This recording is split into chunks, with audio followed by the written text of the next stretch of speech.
안녕하세요. 사랑하는 수박씨 제자 여러분 반갑습니다. 하루의 개념 한 개씩 날마다 개념 쏙쏙 날개 강좌의 미라클 사회 역사 윤쌤입니다. 자, 지난 시간에 시작한 도시에 대한 공부 오늘도 쭉 이어가는데요. 오늘은 사실 공부라기보다도 우리 친구들과 함께 눈으로 떠나는 여행의 성격에 가까운 공부라고 생각하시면 마음이 편할 거예요. 자, 지구상에는 굉장히 많은 숫자를 다 셀 수 없는 어마어마한 수의 도시들이 존재하고 있는데 이 각각의 도시들이요 모두 다 발달한 이유가 각각 다르겠죠. 그래서 오늘 이 시간에는 지구상에 존재하는 대표적인 도시들을 과연 어떤 기능이 발달해서 이 도시가 유명해졌는지 기능을 기준으로 몇 가지 분류해 보도록 하겠습니다. 자, 바로 출발을 할 텐데요. 먼저 첫 번째로 살펴볼 세계 주요 도시는 바로 국제금융업무도시예요. 그러니까 말 그대로 금융시장이 발달해서 세계적으로 유명한 도시들. 그러니까 금융업이라 그러면 뭐 은행업 혹은 뭐 증권업, 보험업 같은 것들이 발달을 했고 이 국제사회 안에서 자본들을 유통하는 핵심이 되는 도시다라고 생각하시면 됩니다. 자, 이러한 대표적인 도시 그러면 미국의 뉴욕이라고 하는 곳이 가장 유명하고요. 그 외에도 영국의 런던 그리고 일본의 도쿄 이런 도시들이 국제금융 업무 도시로 유명한 도시들이라고 할 수가 있겠죠.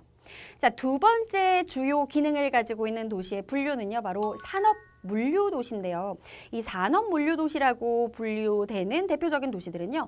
공업이 발달해 있거나 혹은 항구 시설 같이 전 세계 물자의 유통에 핵심적인 곳에 위치를 해서 무역의 중심이 되는 도시들을 의미합니다. 자, 대표적인 산업 물류 도시라고 하면 세계적으로 유명한 중국의 국제도시 상하이가 있고요. 그리고 유럽에 가면 나라는 굉장히 작지만 위치가 너무나 좋아서 이 산업 물류 도시로 발달한 네덜란드의 로테르담 같은 도시가 있습니다. 그리고 또 대표적인 곳을 하나를 더 꼽자면 하나의 도시이면서 하나의 도시 국가이기도 한 동남아시아의 싱가포르 이런 도시들이 산업 물류 도시 중에 가장 유명한 곳들이라고 할 수가 있겠죠. 자, 이번에는 조금 독특한 이름이 낯설 수도 있는 생태 환경 도시로 한번 떠나보도록 하겠습니다.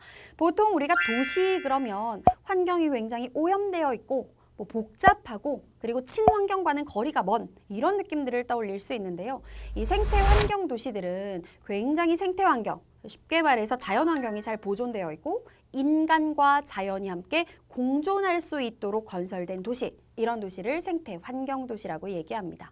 대표적인 곳이 독일에 있는 프라이부르크라고 하는 도시가 있어요. 재생 가능한 에너지 자원을 사용해서 환경 오염을 최소화하고 있는 도시고요. 그 외에 브라질 그러면 환경이 많이 오염되어 있다고 생각하는 친구들이 많은데 환경 도시의 모범 사례로 꼽히는 곳이 바로 브라질의 쿠리치바라고 하는 도시가 있습니다.